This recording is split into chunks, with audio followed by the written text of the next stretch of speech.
Good afternoon. It is December 31st, 2023, and it is the Feast of the Holy Family.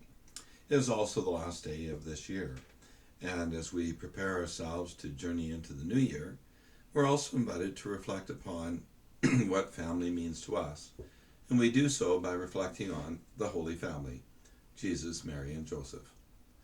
In our reflection today, we're invited to reflect upon ourselves as the Holy Family and the invitation that all of us have to live as the Holy Family. In my case, my family is the parish, right? But the universal church is this greater than family. But every family begins with what is called the domestic church, your own home. Within the home, there is the set of rules that we all learn to abide by. There are guidelines, signposts, directions, guidance. The same thing as there is in the church. But you see, the family is the foundation of our society. The foundation is of any community. And so family plays a very, very important role. And so when we look at family and how they live and how they work together, it's sort of a challenge to us to hit that standard that is up there, that is given to us by the Holy Family, of that sense of living together in harmony and love. Because oftentimes we struggle. Many families are broken. Many families are split up. And how do we deal with all of that? Well, first and foremost, we pray for them all. It doesn't matter the situation, but everybody needs prayers. The other part of it is to encourage, to strive for that level of excellence in each and every family.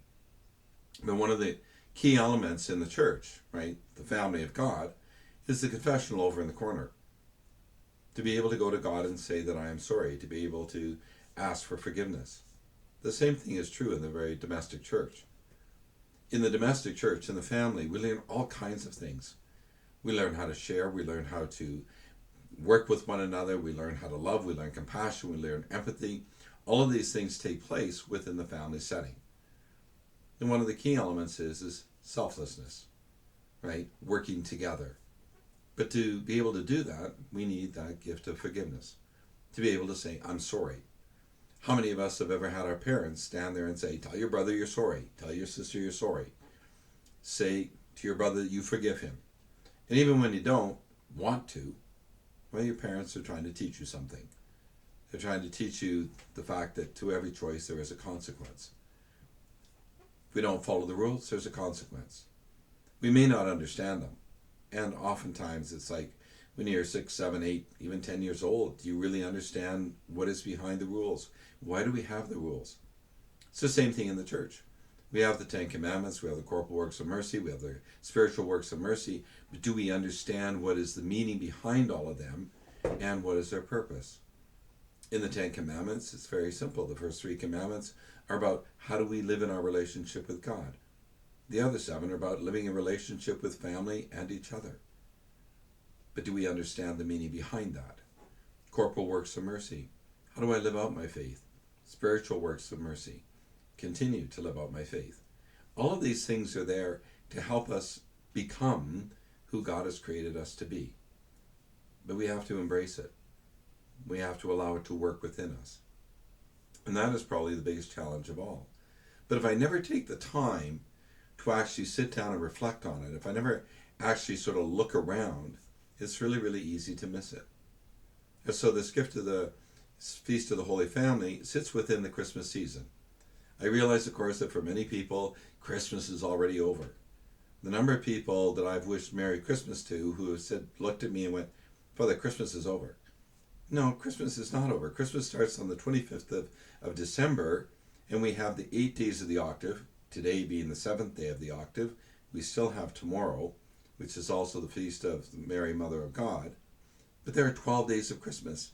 We go from Christmas to Epiphany. That's our Christmas season. Actually, to the baptism of the Lord, if you want. But we have a Christmas season. But for most people, the Christmas tree went down on the 26th of December. Let's get on with life. Let's forget. But in the church, we hang on to it. Because the Christmas season is all about family.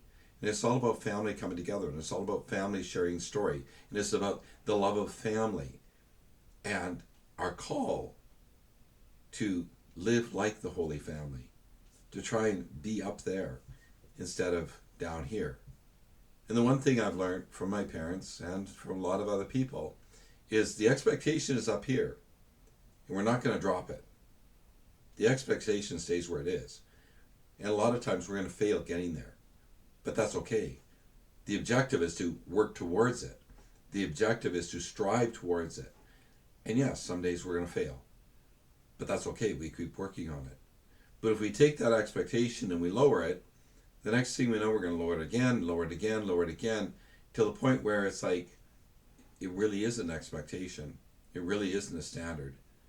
It has no meaning anymore. And so we place it up there. And we strive. We strive to live towards the holiness of life within our families, within our friends. And why are our families so important? Again, because they are the foundation of community. They are the foundation of our society. If you look at the history of the world, if you look at the history of civilization, one of the key components is family and family life. The parents, the children, the working together, the living together, everything that comes out of that. And when family starts to fall apart, that's when civilizations break down. When there is lack of respect for children, when there's lack of respect for the elderly, when the meaning of the child's life, when the meaning of the parent's life is gone, the society falls apart. And there's a little bit of truth in our world today that oftentimes we don't have that respect for our elderly. There was a time when Grandma would live with the family, and as Grandma approached death, the family would gather around and be there for her. Now we have a tendency to just shunt Grandma off to someplace. And one of the things that I discovered once again this Christmas season is Grandma's in the nursing home, but who's going to visit Grandma? But Grandma's still part of family. And Grandma is family. So when we stop and we think about what it means to live this holy life, to be a holy family, let's take some time to reflect on how good we are at being it. Are we loving one another the way God calls us to? Are we respecting each other, caring for each other, nurturing each other, and helping each other grow to what God created us to be? It is December 31st, 2023. It is the Feast of the Holy Family.